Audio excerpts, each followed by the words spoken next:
வாங்க எல்லாருக்கும் வணக்கம். வாழ்க வளமுடன். இன்னைக்கு தட்டைப்பயிர் குழம்பு வைக்க போகிறோம். எப்படி செய்யலான்னு பார்க்கலாம் வாங்க.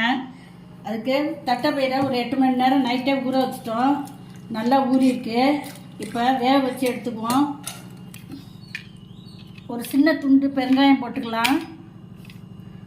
வாயு பிரச்சனைலாம் இருக்காது, அதுக்கு தான் பெருங்காயம் கொஞ்சமாக சேர்க்குறோம். ஒரு 4 விசில் வச்சு எடுத்துக்கலாம். ஒரு அரை மூடி தேங்காய் எடுத்துருக்கேன். மஞ்சத்தூள் சேர்த்துக்குவோம்.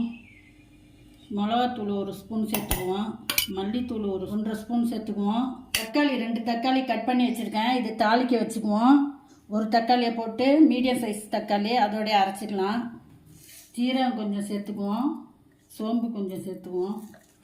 அரைச்சிட்டு வந்துடலாம். அரைச்சிட்டு வந்தாச்சு. கடலெண்ணெய் ஊற்றிக்குவோம். 2 ஸ்பூன் அளவு ஊற்றிருக்கேன். சோம்பு நுணுக்கிட்டு வச்சுருக்கேன், போட்டுக்குவோம்.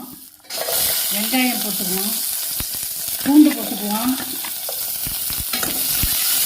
பூண்டு போட்டாக்க அந்த வாய் பிரச்சனைலாம் இருக்காது. பூண்டு கொஞ்சம் உரித்து போட்டுருங்க. தக்காளி சேர்த்துக்குவோம்.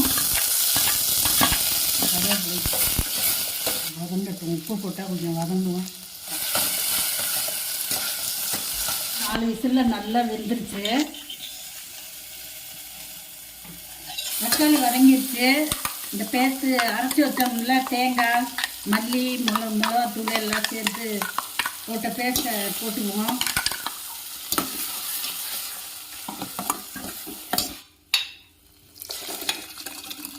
வெந்த தட்டைப்பயிரை சேர்த்துக்கலாம்.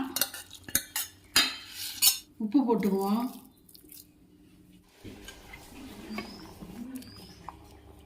சூப்பரான தட்டைப்பயிர் குழம்பு ரெடி.